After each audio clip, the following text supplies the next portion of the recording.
MPD వాళ్ళ ఆధ్వర్యంలో జరిగే ఎన్నికలకు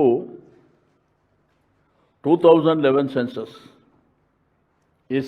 ఎస్టీలకు బీసీలకేమో 2024 నిర్ణయించారు.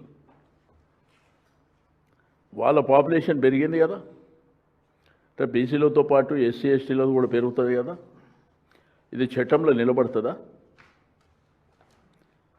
అసలు వీళ్ళకి మెదడుండే కార్యక్రమాలు చేస్తురా, మెదడు లేక కార్యక్రమాలు చేస్తురా మరి తెలియనటువంటి ప్రశ్న.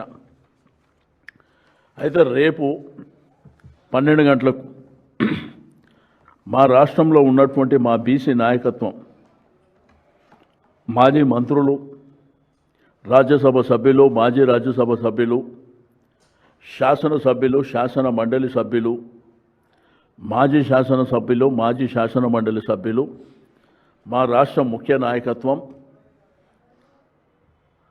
రేపు ఇక్కడ తెలంగాణ భవన్లో కేటీఆర్ గారు, హరీష్ రావు గారు అందరం కలిసి దీని మీద చాలా సీరియస్గా చర్చ చేయబోతున్నాం.